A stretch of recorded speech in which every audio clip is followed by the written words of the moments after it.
come from all different backgrounds. Women who have spent their time in academia, those who have spent their time serving their country, and helping other women to not be a part of violent situations. You need all the women at the table. You need women who bring different talents to the table and a lot of knowledge. The next woman I want you to meet is one with a lot of knowledge and a lot of power, because this is a woman who said, I will defend my country. It's my country too, but I will look out for the rights of women in any environment. Nyja M is a UNC Charlotte dual graduate student in public health and biomedical anthropology. Nyja is also working on research degrees about health equity, women veterans, and structural violence.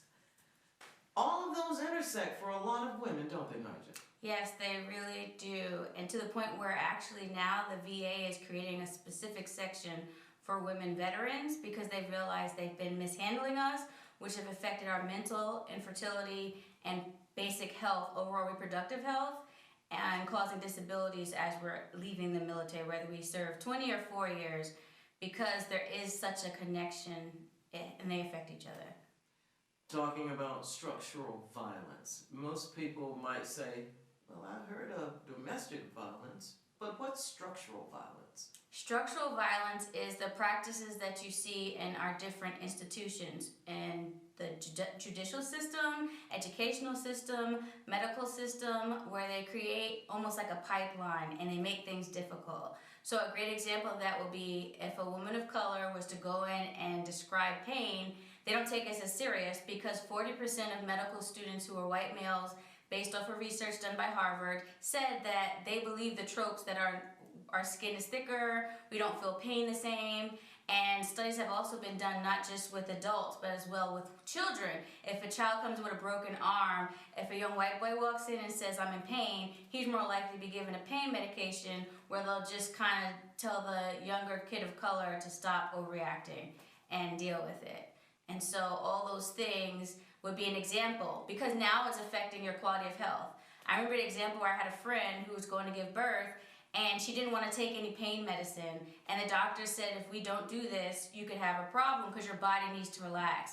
So pain triggers things in your body. It increases cortisol, it increases your neurons, it affects your mental state too. So sometimes somebody can't heal if their body's constantly in pain, their body's not resting, and it prevents them from being able to relax so their body can focus now on healing, not on fight, flight, or freeze.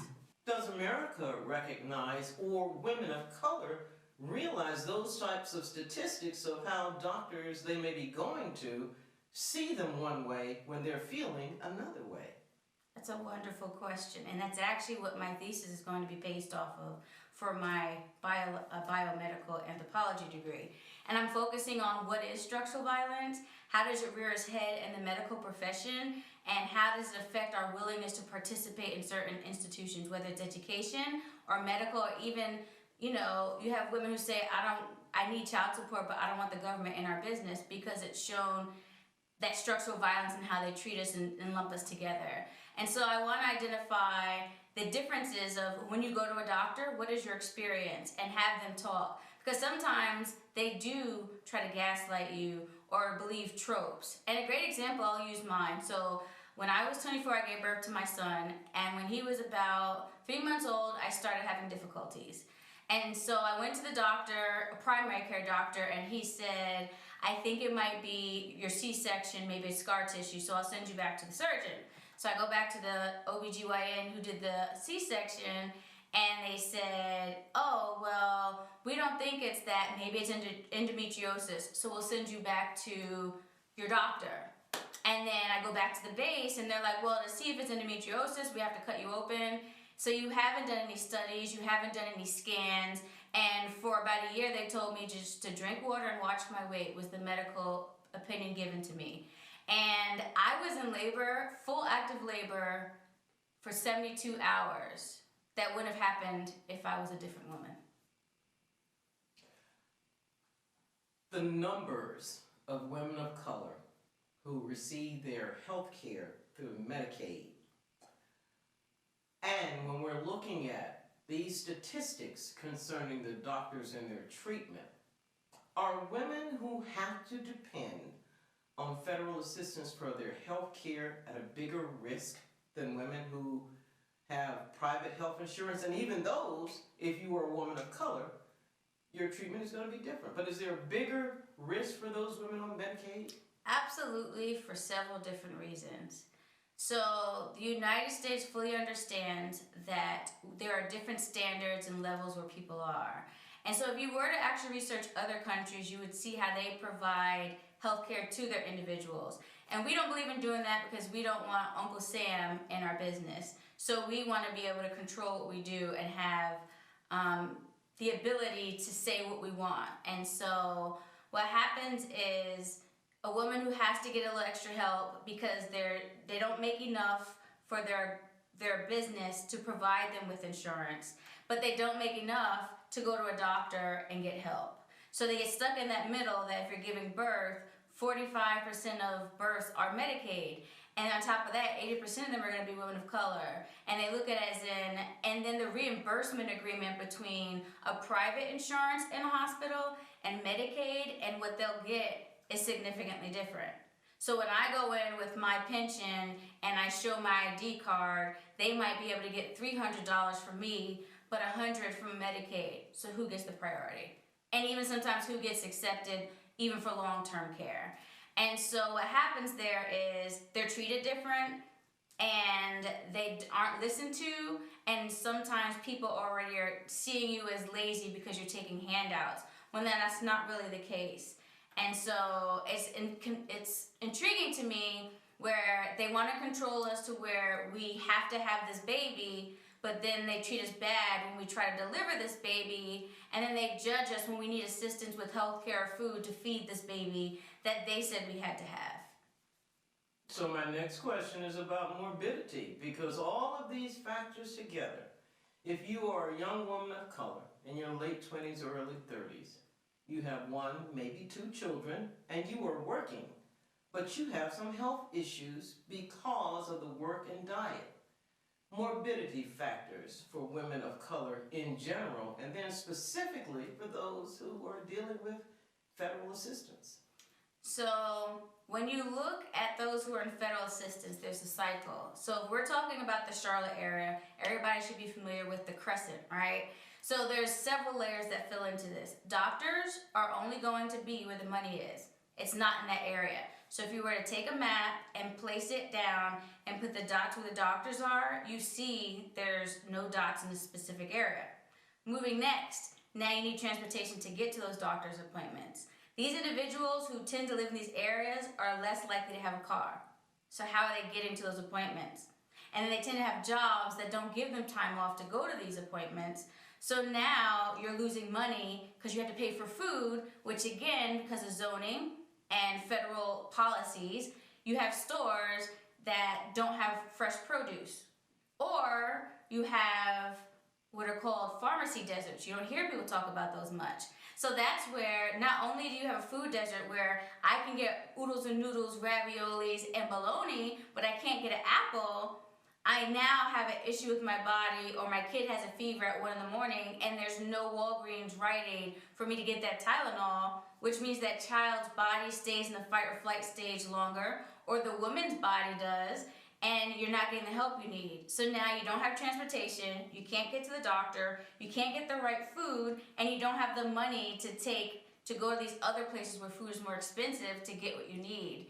And all that plays in to a person's health. So how do you get better when you have not just one of those, but none of those? Your body can't rebuild if it doesn't have the proper nutrients. And sometimes it does need a little help with medicine, but if you can't get those, you live in these areas, it's a piling on cycle. So now you're always sick, whether it's postpartum issues or mental health, or something physical because something happened during delivery. Now you can't get to work. And now what do? How are you paying for the services to get to the doctor? So it's a cycle. In doing this research, what surprised you? Has anything surprised you?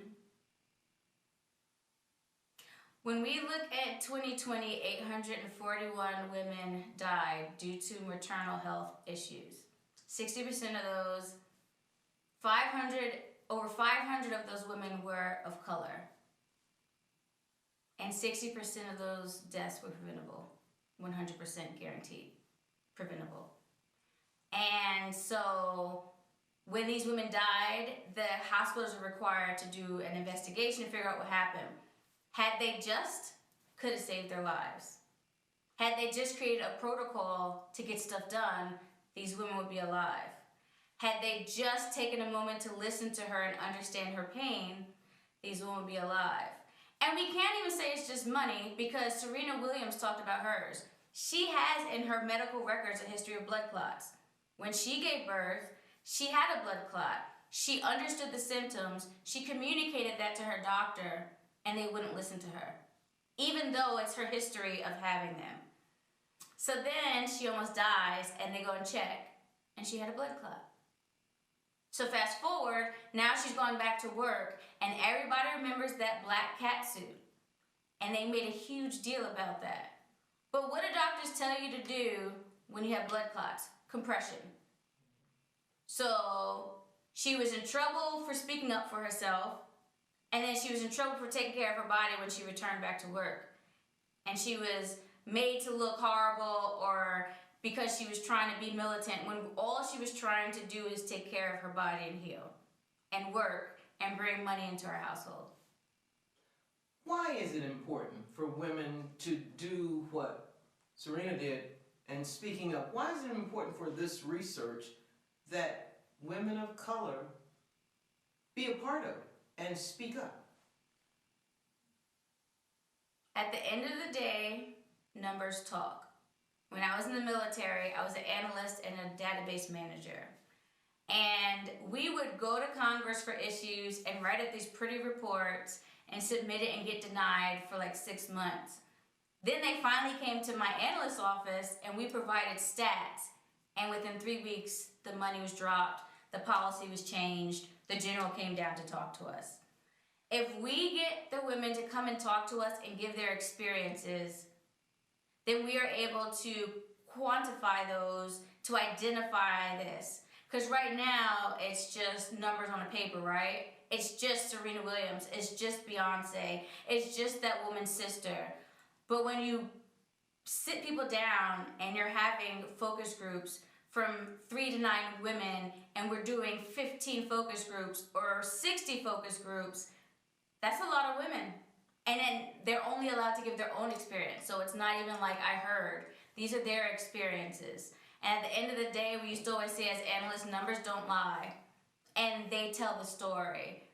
And so I can say to you, 841 women died, and 60% of them didn't have to. That's just numbers. But when I show you pictures of these mothers, and now these kids who are orphans, or these grandmothers who now have to mourn their child's death and raise their grandchild on income because they were retired, and now they need assistance, and there's that structural violence. And that's why it's important, because some of us have the ability, have the platform, and have the time to speak out for those who are too sick, or too scared, or too busy trying to survive. And we have a responsibility to find a way to change things, because just because I had certain benefits because of a career I happened to pick at 19, I still had to navigate it.